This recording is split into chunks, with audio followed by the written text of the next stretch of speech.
ओलपाड़ के किसान को जमीन पर फाइनेंस देने को कहा, लेकिन शिकायतकर्ता को नहीं दिए गए 2 करोड़ रुपए। धोखाधड़ी का मामला दर्ज।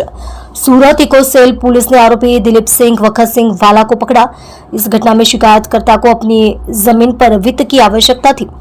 जहां शिकायतकर्ता आरोपी के संपर्क में आया, जिसमें आरोपियों ने शिकायतकर्ता से जमीन के लिए 2 करोड़ रुपए देने को कहा। 28 अक्टूबर 2024 को आरोपी ने अपने अन्य दोस्तों के साथ मिलकर शिकायतकर्ता के साथ आपराधिक षड्यंत्र रचा, जिसमें परिवार की जमीन पर फाइनेंस से 2 करोड़ रुपए की राशि उधार ली गई थी। भूमि विक्रय दस्तावेज प्राप्त कर लिया गया। बाद में जब 2 करोड़ रुपए की रकम नहीं चुकाई गई तो मामला पुलिस तक पहुंचा। इस घटना में कुल 5 आरोपी की मिलीभगत बाहर आई है, जिसमें इको सेल पुलिस ने आरोपी दिलीप सिंह को गिरफ्तार कर लिया है और आगे की कार्यवाही कर रही है।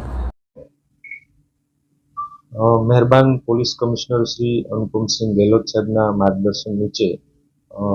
જોઈન્ટ પોલીસ કમિશનર શ્રી તથા ડીસીપી ક્રાઇમ સાહેબ શ્રી તથા એસીપી ઇકો સેલના માર્ગદર્શન અને રાહબરી નીચે ઇકોનોમિક સેલની અંદર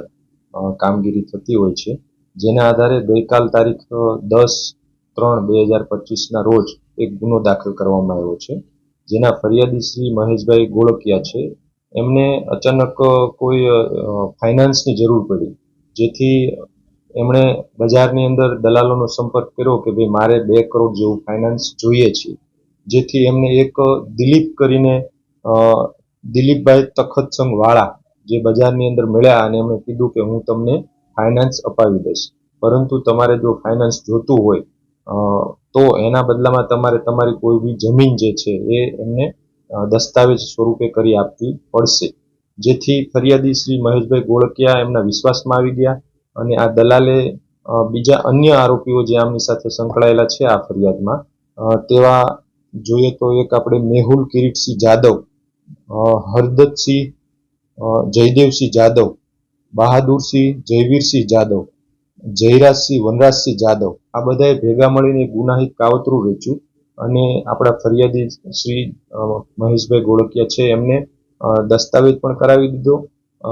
લીધો। એમના પત્ની મધુબેન છે એમના નામની જમીન હતી, એમનો દસ્તાવેજ ફરિયાદીશ્રીએ કરી આપ્યો અને એમના બદલામાં કોઈ પણ પ્રકારનું ફાઇનાન્સ પણ આપ્યું નહીં અને એમની સાથે એક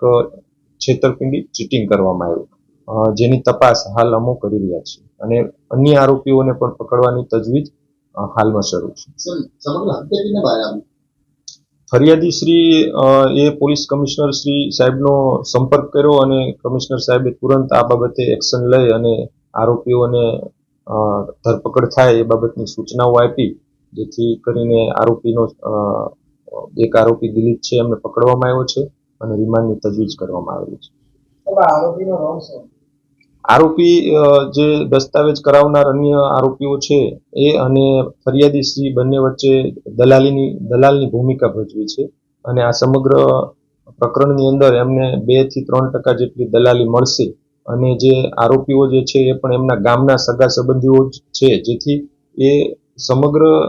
જમીન લખાવી લીધી છે એની અંદર પણ એમનો કેટલો ભાગ છે, એમને કેટલો અંદરખાને ભાગ રાખ્યો છે એ બાબતની પણ તપાસ શરૂ છે।